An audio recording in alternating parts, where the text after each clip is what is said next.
जैसे हमारे यहाँ स्वर्ग और नर्क की व्यवस्था है, वैसे ही मुसलमानों में जो नर्क में जाता है उसे दोजक कहते हैं। तो एक हमारा शायर मर के दोजक में गया, जो मुसलमानों में नर्क कहा जाता है। तो वहाँ की व्यवस्था देख के ताली बजाने लगा, मुस्कुराने लगा, ठहाके लगाने लगा। तो वो जो नर्क का मैनेजर था उसने कहा, ऐसी कौन सी बात है जो तू यहाँ आके मुस्कुरा रहा है? तो उस शायर ने नर्क में खड़े होकर जिस आत्मविश्वास के साथ दो पंक्तियां सुनाई, वही हमारे कवियों के अंदर का आनंद है। उसने कहा, हमने किया गुनाह तो दोजक हमें मिली। दोजक का क्या गुनाह था, दोजक को हम मिले? ये कवि होता है जो अपनी बात तन्मयता से, तल्लीनता से, पूरे आत्मविश्वास के साथ कहता है। एक कवि ऐसा हमारे बीच बैठा है जो जयपुर गुलाबी शहर से पूरे हिंदुस्तान ही नहीं, पूरी दुनिया में अपने व्यंग लेखों के कारण जाना जाता है। हास्य रस की कविताएं आपने अभी सुनील जोगी से सुनी। व्यंग कैसा होता है, व्यंग कैसे कहा जाता है, और व्यंग की मार कितनी दूर तक पहुंचती है। अगर ये तीनों चीज एक ही व्यंग्यकार के अंदर देखनी हो तो वह हमारे बड़े भाई संपत सरल हैं, जो मंच के कोने पर बैठे हुए हैं। आप देख रहे हैं उन्होंने चश्मा लगाया हुआ है। ऊपर का प्लाट धीरे धीरे खाली होने की प्रक्रिया में है। इसका मतलब यह है कि आदमी विचारवान तो है। पुरुषों के सिर पर दो ही महिलाएं हाथ फेरती है पंडित जी, एक तो माँ और दूसरी पत्नी। माँ हाथ फेरती है तो बाल बढ़ते हैं। अब देखो आपके पड़ोस में जो सज्जन बैठे हैं, पंडित जी थोड़े से पड़ोस में देखो आप, ऐसा लग रहा है पूरी कॉलोनी ने हाथ फेर रखा है। ये आनंद भी हमारे पास है। मैं आइए संपत सरल को आपके बीच बुलाना चाहता हूँ। धनेश फक्कड़ एक बहुत बड़े व्यंग्यकार हमारे देश में हुए। उनकी दो पंक्तियों तक पहुंच जाओगे तो संपत सरल तक पहुंचने में आसानी हो जाएगी। धनेश फक्कड़ ने लिखा कि यारो हम तो राजकुंवर हैं पीड़ा वाले गांव के। अब जरा यहाँ पर बैठे हुए समझदार लोग अगली पंक्ति पर ताली बजाकर बताना कि हम देश के सर्वाधिक मारक व्यंग्यकार को सुनने जा रहे हैं कि यारो हम तो राजकुंवर हैं पीड़ा वाले गांव के। चलते चलते चलते चलते लब तक आ गए छाले अपने पाँव के।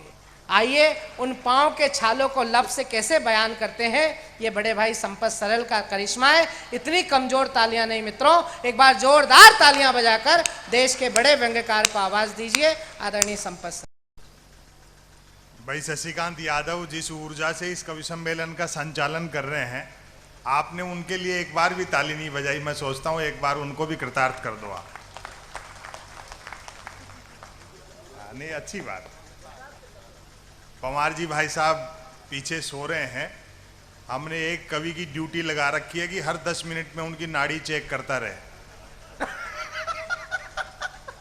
हाँ, हाँ।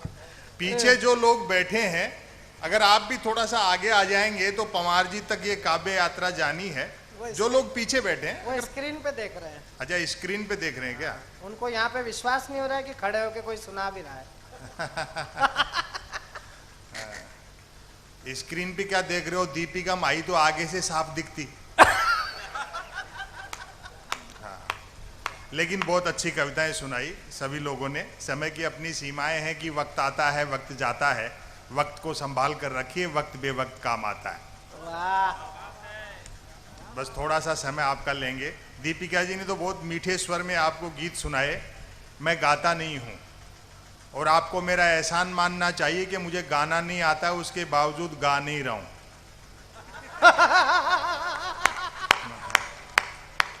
बढ़िया संपत भाई। जितने लोग यहाँ बैठे हैं सुन सब मन से रहे हैं। ये तो कवियों की आदत हो खराब, बजाओ ताली बजाओ ताली। आप सब मन से सुन रहे हो। जिनको काम नहीं था, नहीं सुनना था, निकल लिए, वो कोई खास बात। मैं सबसे पहले बधाई देना चाहता हूँ आदरणीय दीपक जी को। किसी बड़े विद्वान की उक्ति है कि आपको विरासत में क्या मिला, इससे ज्यादा महत्वपूर्ण यह है कि आप विरासत में क्या छोड़ करके जाएंगे। उन्होंने एक बड़ा काम यहाँ किया जिसके निमित्त हम सब यहाँ एकत्र हैं। मेरे गंजेपन को लेकर के और साहब को भी थोड़ा सा हंसी मजाक का पात्र बना दिया, निशाना बनाया। इसके भी एक फायदे हैं गंजेपन के। मुझे किसी शायर का एक शेर याद आ रहा है कि खोपड़ी गंजी मनोहर चीज है, कौन है जो बाल बांका कर सके।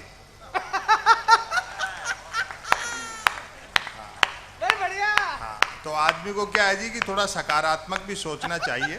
आपने इस मौके पर कवि सम्मेलन रखा, हम आदरणीय कन्हैयालाल जी के भी आभारी हैं कि आप सब लोगों से मिलने का अवसर उपलब्ध करवाया। देश की राजनीतिक परिदृश्य पर भी ढेर सारी बातें हुई। मनमोहन सिंह जी ऐसे प्रधानमंत्री रहे जो 10 साल तक साइलेंट मोड पे थे। हाँ, और व्यंग अच्छा लगे तो मुझे बताना, मनमोहन सिंह जी प्रधानमंत्री होकर के भी लगे नहीं। कहीं ऐसा तो नहीं कि सोनिया जी ने मनमोहन सिंह जी को प्रधानमंत्री बना तो दिया और बता नहीं रखा हो।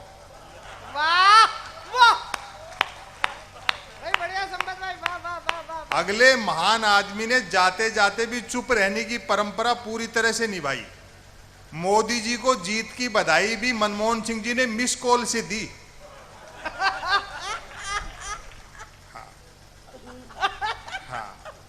लेकिन जो सबसे बड़ा चुनाव में हमने नुकसान देखा, भाषा की अभद्रता, नेताओं के मुख से जो भाषाओं का स्तर था, मतलब ये देख लो कि एक सन्यासी ने भी पिकनिक बोलना चाहा तो मुंह से हनीमून निकला।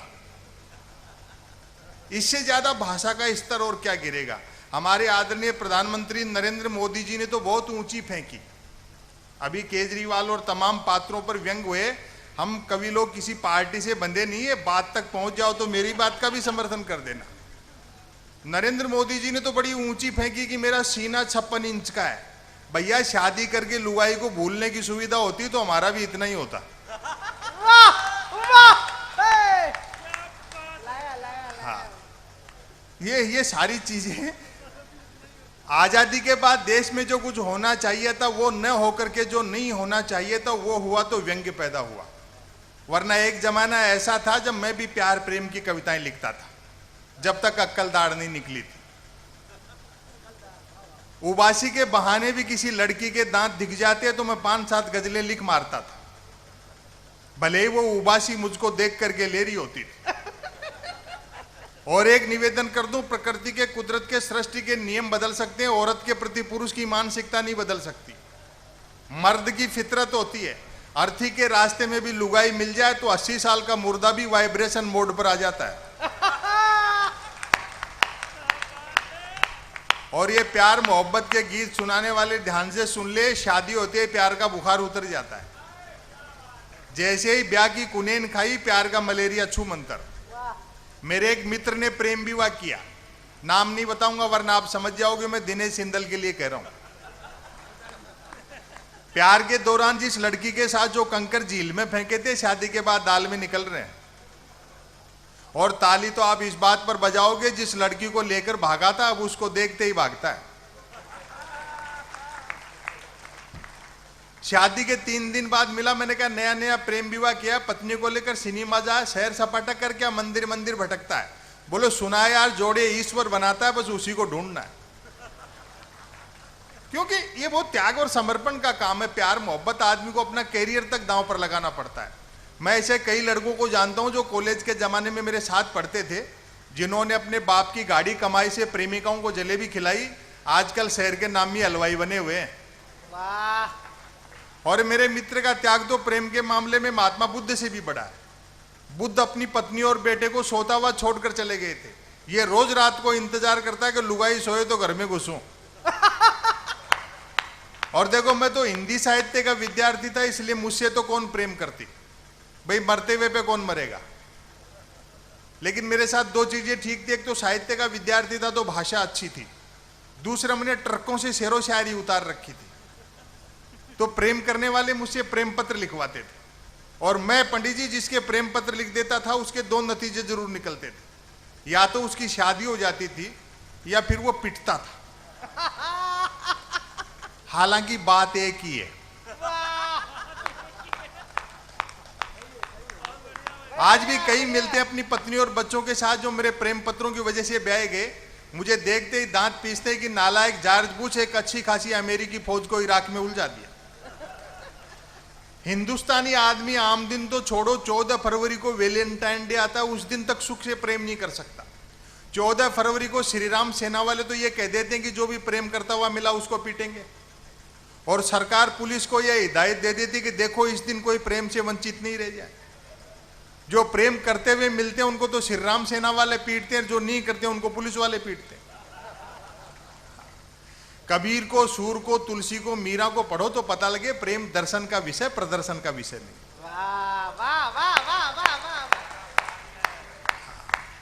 तो अब आप लोग सुनने की मानसिकता में आ गए तो एक रचना मैं आपको सुना देता हूं। मैं गद्य पढ़ता हूं, वो गद्य मैं आपको सुना देता हूं। कि अजी की कवियां की टीम लंबी है और टेम थोड़ो है। टेम को अपनो महत्व है। मेरी भाषा समझ में आ रही है ना? हाँ, शेखावाटी तो आ ही जाएगी। टेम को महत्व देखो। वो दूल्हो जब तोरण पर गयो तो लड़की की मां नाराज होगी। मैं पहली बार देखियो, बोले जी मैं तो मेरी छोरी ने को नहीं बींद बूढ़ो है। गराती बराती सब समझा लिया, बोलो ना जी छोरी का तकदीर कोने फोड़ना, मैं तो कोनी पे बींद बूढ़ो है। आर करके भी को आदमी भी ने समझायो, देख भगवान तने जो भी फैसलो करना वो फटाफट करनी, और बूढ़ो है जा रही है। तो कोई जो हाँ जो काम है ना जी वो टेम। एक तो क्या है जी, ये बूढ़ा लोगों को मजाक बहुत उड़ा हुआ है। ये समय से कटे हुए लोग नहीं है जो बूढ़े। अब जैसे अडवाणी जी का नाम ले दिया, ऐसा नहीं है। एनडी तिवारी जी का ले दिया, जानते सब हैं, लेकिन ये मोबाइल, इंटरनेट और टेलीविजन, कंप्यूटर में उलझी हुई पीढ़ी उनकी तरफ ध्यान नहीं दे रही है। एक किस्सों में था ना, सुनो बूढ़ा कितना अपडेट है। चुप इसलिए है कि यार समय खराब है, कोई सुनता तो है नहीं। वो एक ताऊ बस में सफर कर रहे हो 65-70 साल को, तो एक नौजवान सिगरेट सिलगाई। आवाज से सिगरेट की चिंगारी उछल करके ताऊ को कुर्तो जल गो। ताऊ कुछ नहीं बोलो। नौजवान देखे अरे यहाँ का कलजुग में यहाँ को ताऊ गुस्सो कर वो तो दूर हो तो कुछ कही नहीं रही हो, इसको बात करनी चाहिए। तो नौजवान नजदीक आकर के बोलो ताऊ राम राम। ताऊ बोलो राम राम। नौजवान पूछो ताऊ कौन सो गांव? ताऊ बोलो क्यों गांव भी बालक हो गए?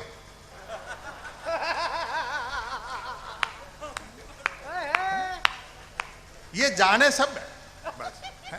तो आपने तो लोक जो है वो इतना समृद्ध है कि कविता की जरूरत नहीं है। अब आर जी मल मास लाग जाए तो कोई मांगलिक काम नहीं हो। तारो लाग जाए तो बहन बेटी को पीर सासरा आन जान भी बंद है। तारो लागवाना अपने देश की भाषा में बोलो तारो डूबनो। अब एक नई नई बहू बेचारी पीर जाने के लिए बैठी, तारो डूब बाड़ो। अच्छा तारो कब डूबो ये बात के लिए आपकी सासू ने पूछ भी नहीं सके, क्योंकि तारो भी का जेठ जी को नाम। तो एक दिन परेशान होकर अपनी सासू ने पूछे, बोले सासू जी और जेठ जी को नाम कब डूबे हुआ? तो सासू बोली बहू हो तो आई भी थी नहीं डूब गो। ये क्या है? ये लोक रंजन की बात है जी। मैं तो देखो शेखावाटी को रह बाड़ो, वो झुंझुनू डिस्ट्रिक्ट में मेरा गांव, मारा गांव में एक आदमी का पहली बार पिताजी गुजर गया। तो वो आपका दोस्त ने बोले यार देख मैं तो जिंदगी में पहली बार 12 दिन बिजी रहूंगा, तू यो किरायो लेर पिताजी ने हरिद्वार गालिया। तो वो दोस्त चालो पूरा किरायो तो खुद खाकर भी का पिताजी ने गड़े बीच में गिरा मेरठ गाजियाबाद का आसपास। वापस आको 12 दिन निकल गया। एक दिन भी ने खटको होगो जी को बाप मरियो कि यो ठेठ तो को नहीं पूछो नहीं इतनी जल्दी कहीं आयो। तो वो देखो दोस्त बुरो भी न मान जाए तो वो तरकीब से पूछो, बोले यार सपना में रात में मेरा पिताजी आया, वह बोले तू अजीब आदमी ने हरिद्वार भेजो पूरा बाढ़ो तो खुद खागो और मान, तो वो बीच में पटके। तो वो दोस्त बोले यार देख बात तो तेरी ठीक है, लेकिन मैंने दुख ही बात को है कि तेरा बाप में मर कर के भी अकल नहीं आई। सपना में जितनो अठिन चाले उतनो बठिन चाल तो हरिद्वार पहुंच जा।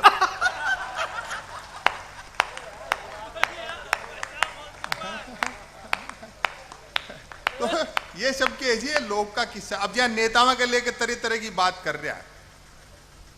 अगर आदमी में थोड़ी बहुत निर्लज्जता न हो तो राजनीति में जानो ही बेकार है। बढ़िया की तो पहली शर्त है।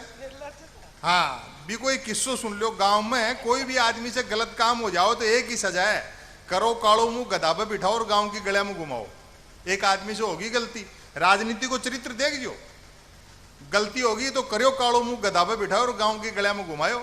गलिया में घूमतो कुदरती वो खुद के घर के सामने से निकलो तो छत पर खड़ी भी की लुगाई सारो नजारो देख रही, तो वो बेशर्म आपकी लुगाई ने क्या कहा, बोलो कि मेरी तरफ आंख फाड़ रही है, जाकर चाय चढ़ा बाहर आयो, अब तो 2 एक गली और बच रही है।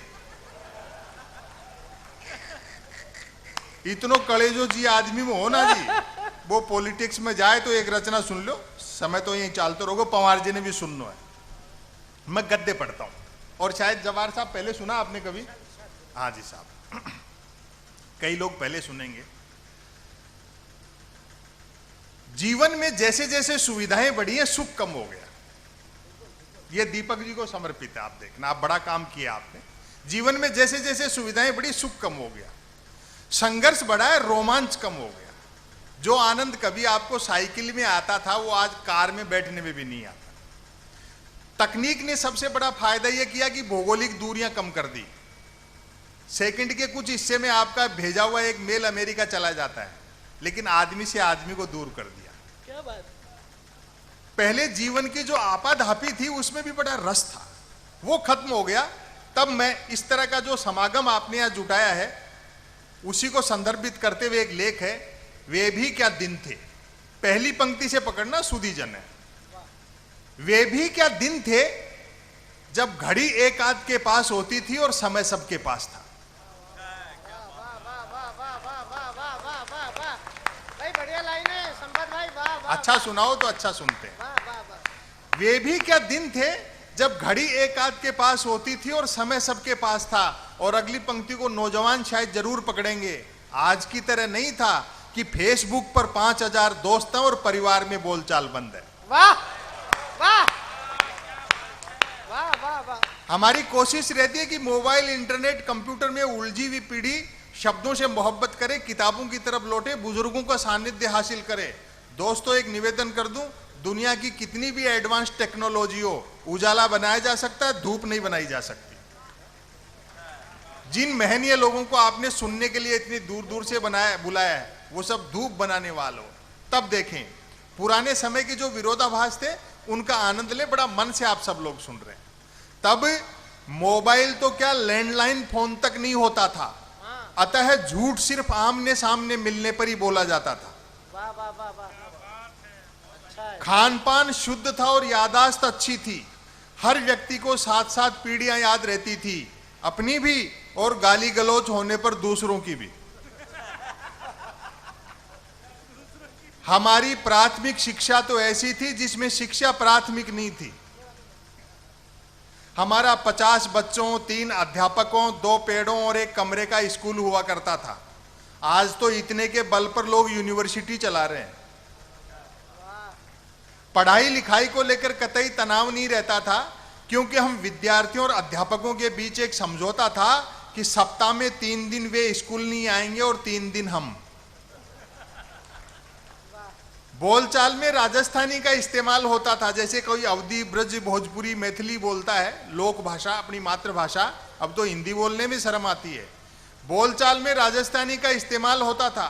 हिंदी सिर्फ शहरों तक सीमित थी, और ये व्यंग आप पकड़ लोगे, मेरा दावा है, और तालियों से मुझे बताना, हिंदी सिर्फ शहरों तक सीमित थी और अंग्रेजी तो पीने के बाद ही बोली जाती थी। कई प्रकार के खेल कूद थे। अब तो बच्चे गेम के नाम पर वीडियो गेम खेलते हैं। बच्चे भी क्या करें, खो खो, कुश्ती और कबड्डी तो संसद विधानसभाओं में चले गए। बाकी खेलों को क्रिकेट ने बाउंड्री लाइन से बाहर कर रखा है। जो चैनल खोलो क्रिकेट क्रिकेट। में तो एक दिन कमेंट्री सुन रहा था, बड़ी ऊंची बात बताई कमेंटेटर ने कि जब से वो धवन और कोहली उसने मूछें रखी हैं, तब से धुआंधार खेल रहे हैं। मेरे उस दिन समझ में आई कि दुनिया में महिला क्रिकेट क्यों पिछड़ा हुआ है। हालांकि क्रिकेट तब भी खेला जाता था, बैट का मालिक बैटिंग करता था और बॉल का मालिक बॉलिंग। फील्डर भी यही 2 होते थे। बैट टच न होने पर फेंकी हुई गेंद फेंकने वाले को ही लानी पड़ती थी। एक ओवर कुल कितनी गेंदों का होगा यह गेंद का मालिक तय करता था। बल्लेबाज पहले गेंद पीटता था, फिर मूड के अनुसार भागकर या चलकर रन बनाता था, तत्पश्चात गेंद लाता था। ऐसा भी होता रहता था कि बल्लेबाज की दिन भर गेंद लाने की इच्छा नहीं रहती थी और वह दिन भर रन ही बनाता रहता था।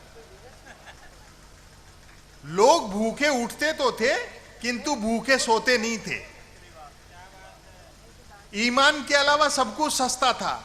सस्ताई का अंदाजा आप इसी से लगा लें कि फिल्मों में हीरोइनों को पैसा कम मिलता था तो भी कपड़े पूरे पहनती थी। उन दिनों रामलीलाएं मनोरंजन का प्रमुख साधन हुआ करती थी। ये धार्मिक मंच है, लेकिन मैंने किस सलीके से व्यंग्य कहा देखें। उन दिनों रामलीलाएं मनोरंजन का प्रमुख साधन हुआ करती थी, जिनमें महिला पात्रों का रोल भी पुरुष ही करते थे। रामलीला वालों का गले मिलने और गले पड़ने का समय अलग अलग होता था। रामलीला मंडली गांव की धर्मशाला में ठहरती थी। हम बच्चे दिन में धर्मशाला में जाकर देखते थे कि गत रात ही एक दूसरे के जानी दुश्मन रहे, बाली और सुग्रीव साथ साथ ताश पत्ती खेल रहे हैं।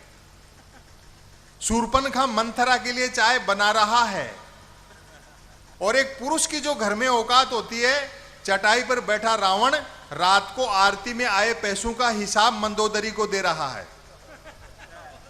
मैं आज आया, कई परिचित मिल गए भीनमाल में, बोले संपत सरल जी आपको यूट्यूब पे सुनते हैं, फेसबुक पर पढ़ते रहते हैं, वैसे आप कहाँ के हैं?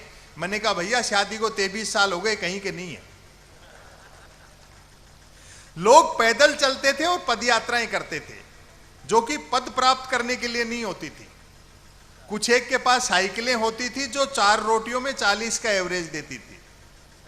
कारें मोटरसाइकिलें तो छोड़ो, बसें तक गिनती की हुआ करती थी। जहाज और हवाई जहाज तो हम किताबों में देखते थे और कॉपियों के बनाते थे। याद आती हैं वे मीटर गेज की कोयले के इंजन वाली गाड़ियां। उनकी तय करना कठिन था कि ट्रेन और यात्रियों में कौन किसको ढोरा है। उनकी स्पीड का तो यह हाल था कि घंटे आध घंटे का सफर होता था तो भी लोग 3 वक्त का खाना बांध कर चलते थे। ट्रेन में चढ़ने में जितना पसीना आता था, उतरने में उससे अधिक आता था। यात्री काठ की सीटों पर काठ के उल्लू बने बैठे रहते थे। डिब्बे में डफली वालों का गाना बजाना चलता रहता था। और एक आम हिंदुस्तानी का मनोविज्ञान पकड़ लो तो आशीर्वाद देना, डिब्बे में डफली वालों का गाना बजाना चलता रहता था।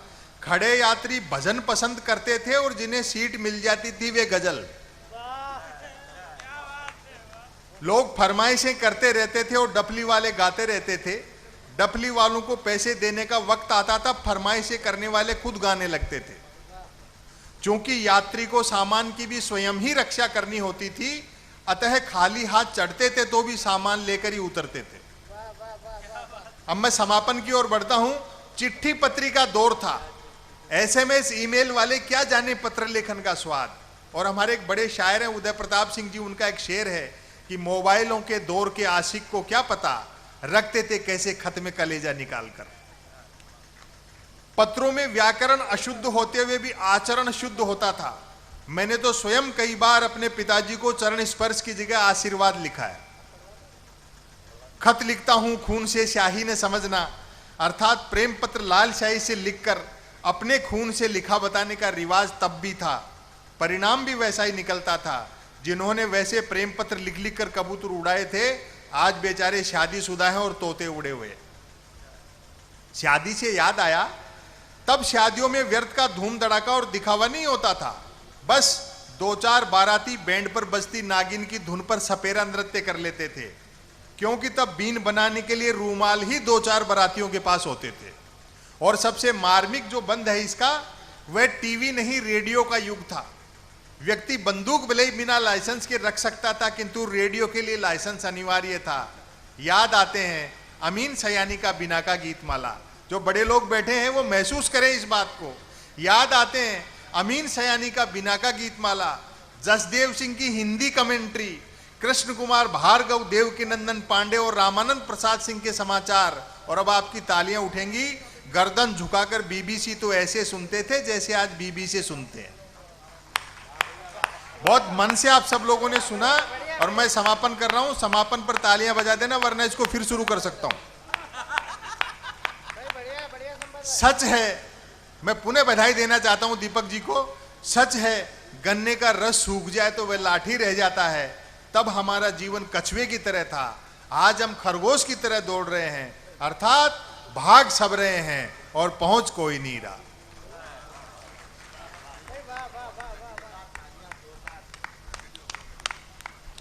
एक बार तालियां जोरदार बजा दें संपत भाई के शानदार व्यंगों के लिए। बहुत बढ़िया, उन्होंने हंसाया भी और सोचने के लिए भी हमें विवश किया।